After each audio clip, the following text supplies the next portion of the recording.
thank you for doing this for the second time.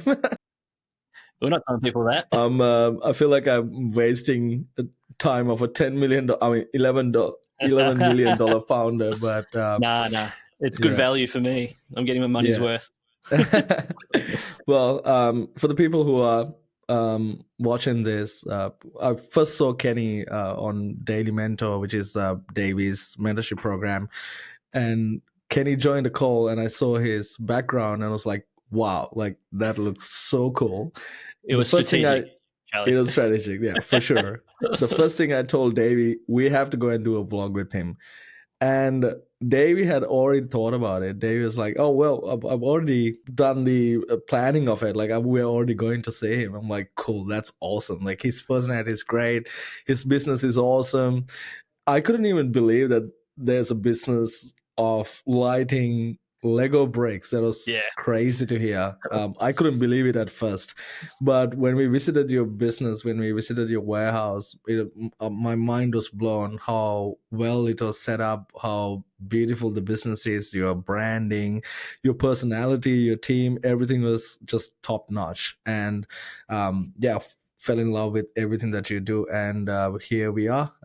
Yeah. Thank you. You're well, and so for yeah, the record, I'm still very surprised with the life I've been able to create in terms of turning this hobby of Lego and lighting into what it is today. If you would have asked me that 10 years ago, I'd be like, not a hell in a no way, not a chance that something like this could happen. But it did. So I'm very, very thankful and grateful to be here. yeah, wow, you should be proud as well. So I am proud, yeah. I mean, we'll get to that a bit later. But see, you became a client of Editors Club as well because you wanted to build your Yep. personal brand. And the first question that I have for you is, you're leaving. Why are you leaving, Kenny? I think I've always been a big believer of having your own in-house team. Like my vision of having a Kenny media team has always been there, and I've always wanted like this awesome production house going in at like my bricks, but also for Kenny. And so at the time I didn't have that yet, so we used Editors Club to really help us get over the line in terms of growing my personal brand with delivering content every day and posting and keeping up with the bloody algorithm of Instagram to reward you to get in front of more people. So we have an on-site team that film and shoot content for Like My Bricks that I use for Kenny Be Like Water, but they were at capacity. So Editors Club was really good in terms of helping us get it over the line with the editing through remote, management. So yeah, that's the initial side of it. But obviously, as we started with Editors Club, we were also looking to hire. So we took our time to find the right people, and now we do have we've grown our content team to be able to service more of the editing for Kenny Be Like Water, which is why we are leaving Editors Club for now. Well, for now. Well, I'm pitching you more things, so let's see if I can grab you back Keep in. pitching. Well, so yeah, you mentioned you want to create your own content team. But before we go there, content is a big part of your business. Yes. Can you talk me through how that came about? Like, why is content a big part of your life? Why is it a big part of your business? Well, to start, our product is very visual. So, and as soon as you see it, you see what that value proposition is because it's so simple. You look at Lego without lights, it looks cool, but it's dead. You put our product to it, it totally transforms it. It brings it to life. It makes it look like what you see in my background. So it's very much a visual product. So from the very get-go, it was all about how do we showcase this as much as we can and as best as we can. And from the very beginning, it's all about creating your product shots. And I was very into photography back then, or just started getting into photography and loved the whole long exposure shots at nighttime. I love that because you can make photos look really crisp and clean, and not grainy. So from the very get-go, I knew that content was what was going to, I guess, grow our business and advertise for us. And it was all about advertising and social media and getting your product out to the worldwide web of people, because that's the quickest way to reach people. So yeah, it started off with that, and then as our business grew, we wanted people to know that we were real people. We were real, genuine, or I'm really a genuine Lego enthusiast myself, and I'm not just out there just to make a quick dollar. I'm genuinely, I love what I do, and I love our product. And so me getting in front of the camera, or having more people in front of the camera and making cool content, was not just to entertain, but also to raise awareness of what you can do with your Lego and how you can make it 10 times cooler than what it looks at the moment. The reason that I'm doing this podcast sort of is because I want to learn from people like you, because I have my own e-commerce business as well, and the idea is for me to understand your thinking behind your content. Like, how did you first start, and how do you come up with ideas, and how do you then turn those into sales? So if we just go way back, can you explain the first piece of content that you created? How did you come up with the idea? How did that turn into this huge production now? At the very beginning, it was all about capturing that lights on moment and taking photos, basically. So product photos and videos. So simple. I'll never forget. The way I did it was, in my kitchen table, I had a black bed sheet that you just basically pin up and it rolls onto your table. And I had to wait till nighttime, because that's when the product looks the best. You can't, I tried doing it during the day, but you saw, like, I didn't have good blockout blinds. I didn't have my own studio. It was very much DIY at home. And so I had to wait for nighttime. And then how I created videos was I put the Lego set with the lights already in there on the table. I start the video, and then I basically turn on the lights, and it's like bang. And then you turn off the room lights, and it just looks pretty magical at night. So I would take the video, but I'd also take, like, what I call the long exposure photo shots. That's all the content I created at the start. It was all about showcasing it as best as I could. And the beauty of our product is that you can light anything. So all these Lego sets would come out. I would basically light it, create a product for it. And a big part of the content was actually the instructions. So it's almost, the way I looked at it back then was like a blog, almost like a, step-by-step tutorial on how to, lift off the roof and disconnect certain pieces and lay cables in and connect it to then be able to retrofit our product into the Lego set. So our product is basically Lego lights, well, small componentry. And I call it Lego lights is because it fits into Lego, small enough to fit into Lego to easily conceal it with bricks and not look so like a Thailand power line. We didn't, that's the beauty of our product, is small enough to be able to conceal. And so the content was all about, instructions, product video, showcasing it. And they were all the videos and photos that I did back then. It was all about just showcasing the next product, from, a Ford Mustang to like a building to a Sydney Opera House or a Star Wars spaceship. We lit everything, and I basically took photos and videos of every single product. So that's how I was able to grow my social media following, or like my brick social media following at the time. Right. So was it just you managing that by yourself? Yeah. Yeah. Okay. I say we because back then it was all about representing that we were this big company. We had different aliases, and I had but it was just me doing everything, right, from taking photos to videos to design to packing orders, everything. Yeah. So yeah, it was very much me for a good probably 2 years. Wow. So 2 years just you. Wow. Just me. Yeah. Do you remember the first piece of content that just sort of went viral, or? I think back then, we're going 8 years ago, when things didn't really go. It wasn't a huge thing for things to go viral at that time. Right. For me, it was all about just uploading it to Facebook or Instagram, and then following other content. There were, Lego content creators out there at the time, and basically just following anyone who had Lego lights as a hashtag or Lego as a hashtag, just, following them, commenting, growing that Mm, kind of, that social network, if you call it. That's what it was all about back then. It right. wasn't, nowadays it's all about how do you create the most, because everyone does it now. So how do you stand out amongst Yeah. others, and how do you get more views, or how do you make something go viral? Back Yeah. then that wasn't so much a thing. Gotcha. So I don't really remember if there was anything that actually made viral. I think if anything, there was like a image, a wow image that we would Hmm. take, and then you get a lot of likes on it. Right. Right. That's probably the best. It wasn't Yeah. so much making video content. It was all Yeah. about like Instagram and just like taking good photos and getting the right hashtags and getting most people, Yeah. as many people as possible to like it and follow you. Yeah. Cool. So people would come and see your content. How did you then turn them into customers?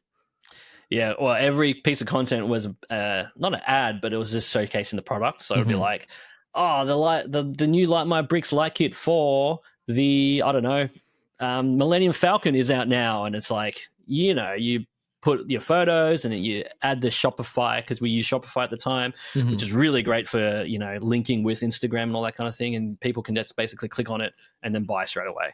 So did you message them as well? Like, would you just talk to them and say, "Look, we have these lights. Would you like to purchase?" Yeah. Was that one of the strategies, or?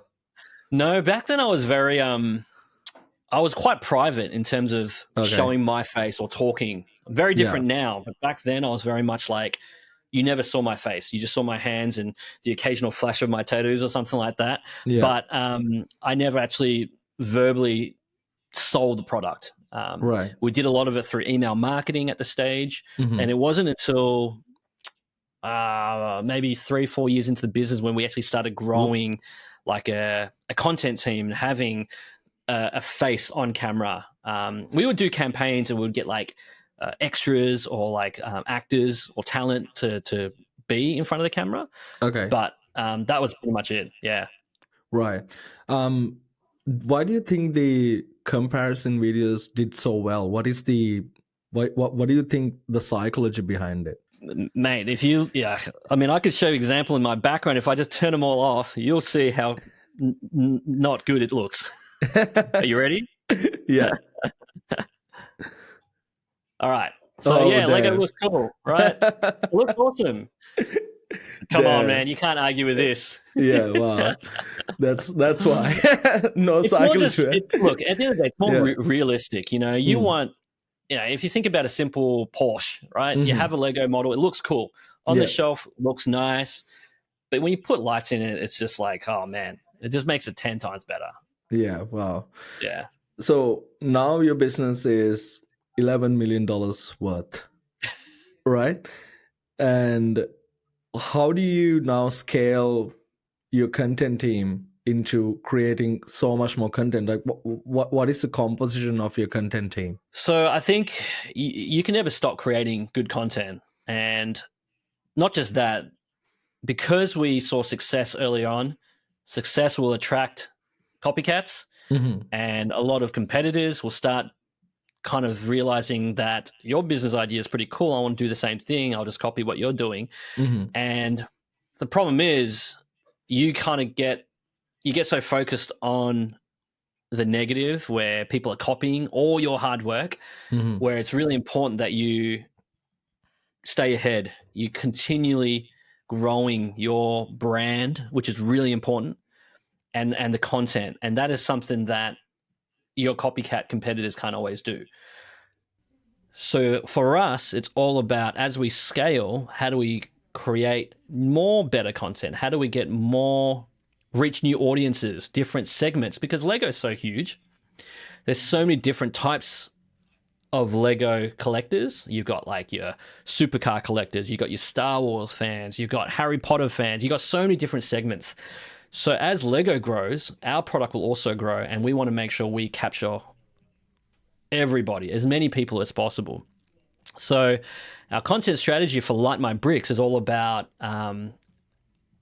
first showing people that this is a possibility, but two, also how easy it is that you can achieve these results, and three, that as Lego grow their audience of adult consumers, and I say adult because when people think of Lego, they think of kids straight away, and when they hear about my business, they think, "Oh, my kids would love it."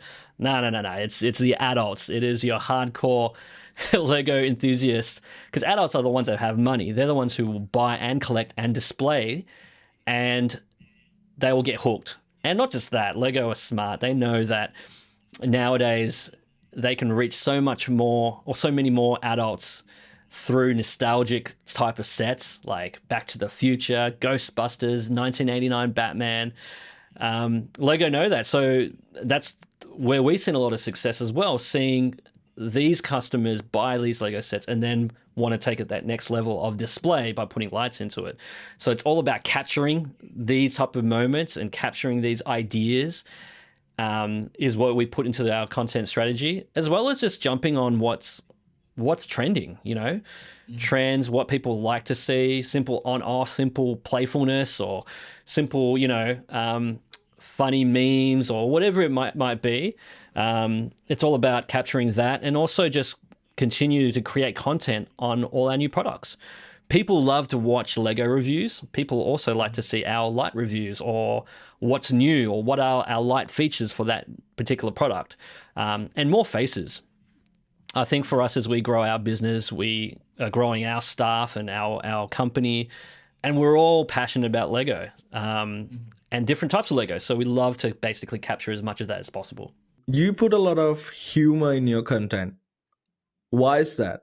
Is it because I'm a funny guy. Yeah, funny guy. I knew you'd say that. That's why. Who doesn't like humor? Who doesn't like humor?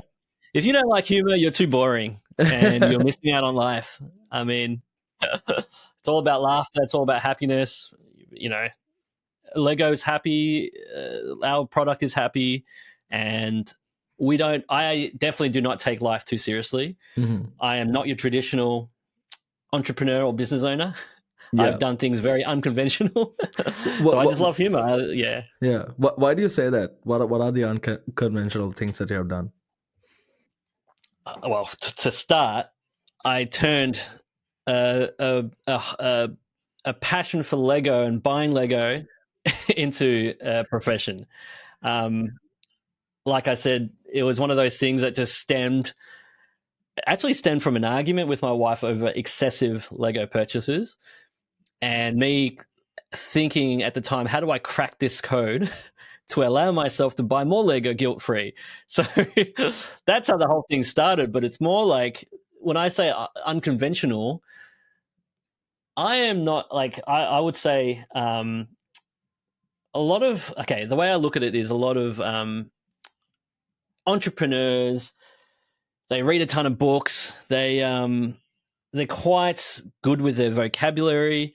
They're very like, it started from fun, basically. It started from being cheeky and fun, and wanting to basically make this my living, rather than your standard 9-to-5 corporate gig that I had prior to that. I would say that, I'm definitely, you said it yourself, I'm a funny guy. I'm not too serious. I've always kind of wanted to make something of myself, whether it was getting into acting, or playing music in bands, or doing TV presenting, or something with food or sport or something like that. It's always been something that is not your traditional, 9-to-5 type gig. Yeah. And so when I say that I'm a non-conventional entrepreneur, is purely because of this idea that I've had with turning passion into a profession. Yeah. So what does your wife has to say about it now? We had a funny joke about it the other day. She's she can't argue anymore, because I won that argument ultimately. Yeah. Does she still hate Lego? No, she never hated Lego. She always liked it. She just didn't like me spending so much on it, when at the time, single income, we had a mortgage to pay. She wasn't working. We had 2 young kids. and here I am spending hundreds and hundreds on Lego. Yeah. Yeah, that's not good. And I wasn't even earning that much in my day job, so it's like, Right. the money should have been prioritized for the kids, but here I go spending it on toys. Is what the stereotypical kind of response was. Yeah. But now she So loves it. I mean, she was very involved with the business as well. She helped me with all those orders that we used to pack, all the testing of products we used to have to do. We did everything together. And now, like, we're super grateful and thankful of the life we've been able to create because of this business. So yeah, yeah, she wow. loves Lego now. Yeah. So are there any unconventional ways of you handling your team as well, like in your business day-to-day life? uh, well, I've got a basketball court in the Yeah. in and that's a priority for me and my staff. How often We do got you to play? get out there. How often do you I play? try and do it every day, but then things ideally, and that's something I need to prioritize. And I tell them, you need to prioritize on work-life balance. Even if you're not a basketball fan, that's fine. But for me, I think 10, 15-minute priority of going down there and shooting some hoops, moving the body, or even just practicing being good at something, or even just practicing learning something. I mean, I have an unconventional way of, I tell them, hey, can you block out 15 minutes and actually watch YouTube? How many how many bosses will tell their staff to do that? Because when I say, when you watch YouTube, you're actually learning something, right? Sure, there's like entertainment, but there's so much stuff out there that you can learn. An unconventional way of me learning is actually through content, whether it's listening to podcasts or watching YouTube or even just on Instagram, right? Because all my feed is full of people that are just teaching you stuff. I don't read books. I don't go on courses, I learn through the likes of YouTube or podcasts or you know what I mean? Like, that's where I find my golden nuggets, and my attention span is not very long, so I struggle to sit through courses and you know what I mean, online, where you're watching someone for an hour or whatever it is. All I need to do is, when I say watch for 15 minutes, is sometimes even in the first 2 minutes, you're going to learn something and you'll be like, holy shit, why didn't I think of that? And I'm all about putting that into action straight away. So that's what I love to do, is Yeah. learn. Yeah. Wow.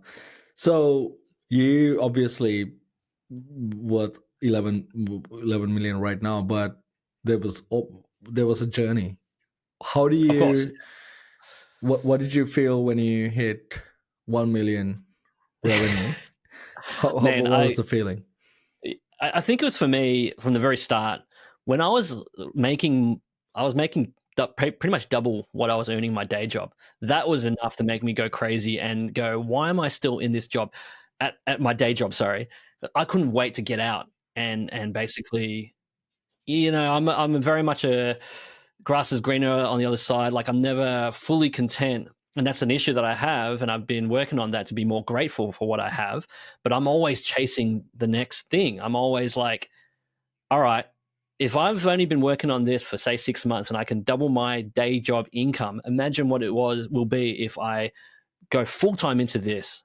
And then we saw that, like, after the first year, we made, I can't remember our sales numbers at the time, but we basically grew year on year, 40%, 50% each year. COVID had a huge impact on that too, in a good way, positive way. I'm very fortunate of as well, because everyone was stuck at home and they wanted to buy Lego. And when they want to buy Lego, they're like, what else can I do with my Lego? Buy lights. And so, for me, that moment of just seeing, holy shit, look at how much people are spending on lights, that blew my mind. And I was like, telling Lena, see, look at me spending a couple $100 on Lego sets. Look at this guy spending a couple $100 on lights. You know what I Yeah. mean? His And wife so must we be started seeing, furious. yeah, we saw more and more people like that. Yeah. And so that just kind of blew my mind, with how many more people that are just like me out there, even more fanatical about Lego and lights, and then seeing these bigger orders come through. And so we're still very much on that journey, where so many, and Lego fans are growing by the day, and they're just seeing lights for the first time now. So there's a long way to go, and there's such a huge potential for us to continue to grow and scale. And so for me, the possibilities are pretty endless. You said that you are always looking for the next thing and next thing and Yeah. next thing. Um, Yeah. does that have any impact on your mental capacity, like in the way that you function, or do you have any rituals that help you become this $1 million founder? That's my mind. I think that's where I've realized I am an entrepreneur. Like I'm always kind of like looking to grow and get the next thing. But at the same time, there's been a thing that I've had to do daily is just stop and be grateful. I think that's a huge thing, being grateful and practicing that gratitude. And it's something that I instill with my kids as well every day. Always be grateful of what you have, thankful for what you have, because people are, worse off than you. And I hate that sport mentality. And so for me, it's all about taking that time to just stop and look around. Like, really, my day is surrounded by Lego. I I'm not working anymore because I've found what I truly, truly love. And I love to be amongst a team. I love doing what I do because it's not work. And that's how I look at it. I'm pretty sure that you must have days where you feel like, oh, you guys are failing. It's declining. How do you deal with Mm. that? How do you deal with that negativity? I used to struggle with it a fair bit. Not just that, as you grow your teams, you're now responsible for other people's income, Yeah. you know? Hmm. And so it used to get to me a lot, especially when you have like bad months or you have negative cash flow. That can really, really hit home to me the most because I'm the business founder, I'm the owner, I'm the CEO, and and I used to think that if things are going bad, I'm failing, or if I can't afford this person, I'm failing. But I think something that a lot of people, that's also a failure. So that's also a negative thing, dwelling on that failure and not doing anything about it. So you have to put negative into positive, and you have to be quick to put things into action. And so there's being able to deal with the negativity is just being grateful is one. And not just that, is I'm a big believer of taking action and getting things done.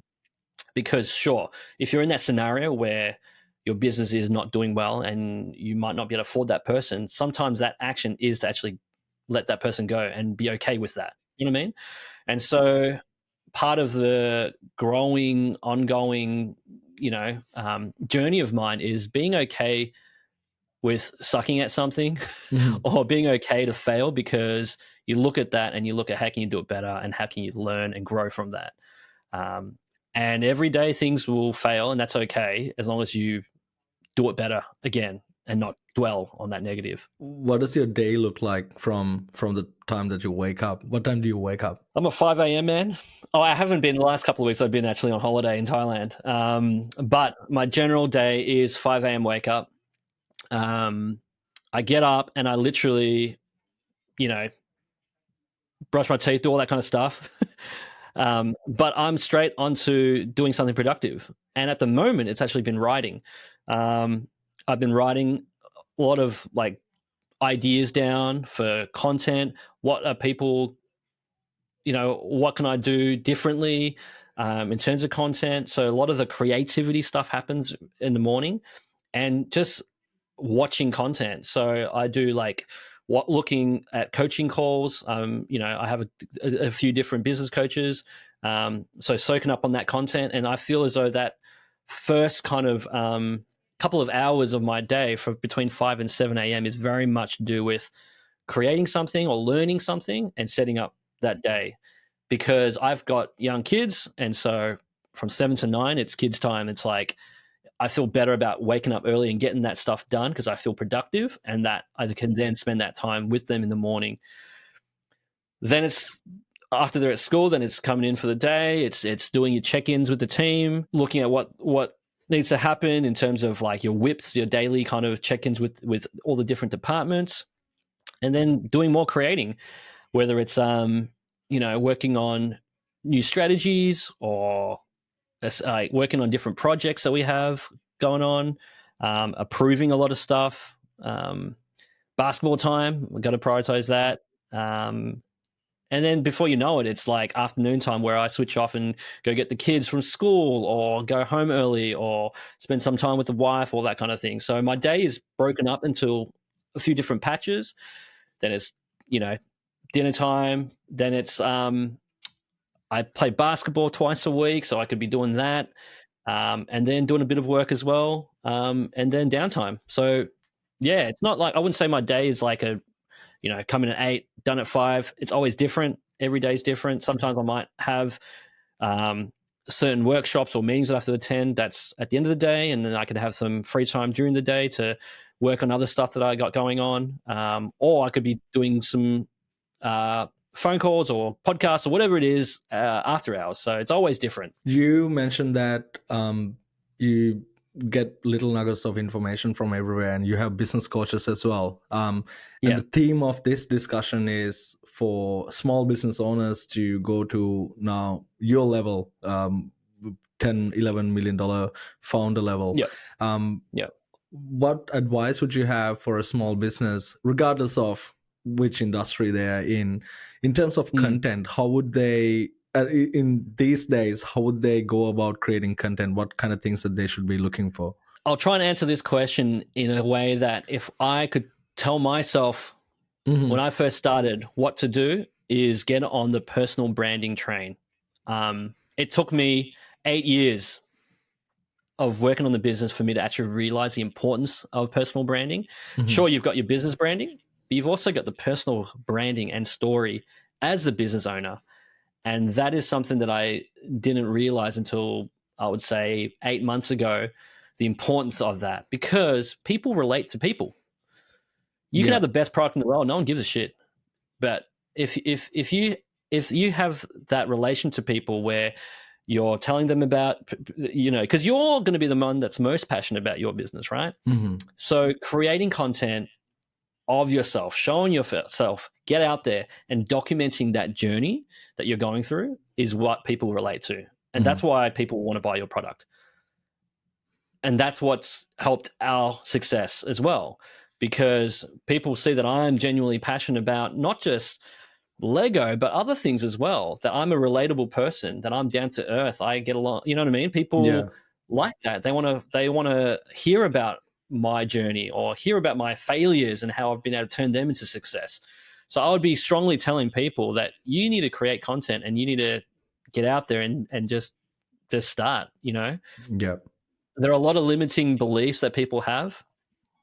What will people think of me, or what will my family think of me, or I don't want to seem cocky, or I don't want to seem arrogant. But it's like, these are all negative things, because you got to think about all the people that are going to learn something from you or find inspiration from hearing your story. So my thing is just about, you got your company or your product and their channel, but you also need to work on your own personal branding and get yourself out there. And the more you do it, the better you get, of course.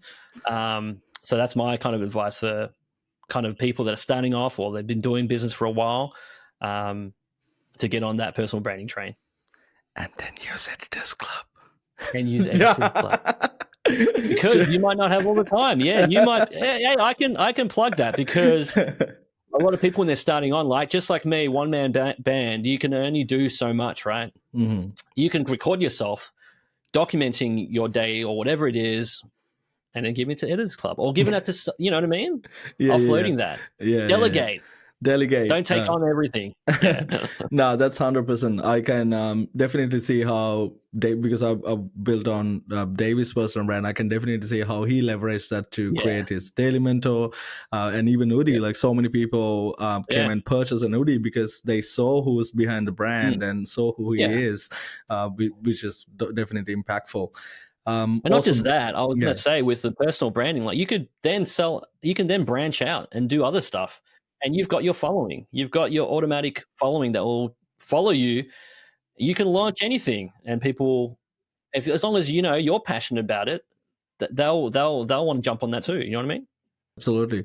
And the general purpose behind it as well. Like, you can build businesses, you can do all of these things, make so much money, but at the end of the day, you need to have a deeper purpose of why Of you're course. doing this, and then if you can teach somebody else and then bring them up to the level that you're in, I guess that Mm, makes people happy. It could yep. be not everybody's thing, but it certainly is mine, and That's okay. Yeah. I think Davies as well, which is pretty cool. uh, Yep. Final question: are you happy, and what is happiness to you? I am definitely happy. Happiness to me, as a husband, as a father, happiness to me is being able to provide for them, not just provide for them, but to have a life that others wouldn't be able to have, or being grateful that you can create these awesome memories and moments with your family and your loved ones. That's happiness to me. But happiness to me is also uh, seeing the success of your hard work. You know, um, and for me, it's not going to stop, and so that's what drives me. And really, at the end of the day, happiness is being just so grateful and thankful for what you have. Wow. Look, thank you so much for joining, Kenny. And it has been such a pleasureful discussion for the second time. I'm so sad that We'll make it a third time. we can in a couple of Yeah, months. We should make this a annual date or something. Just keep on chatting. that's it. Yeah, thank you so much. And No worries, mate. I'll see you next time. Yeah, no worries. Thanks, Charlie.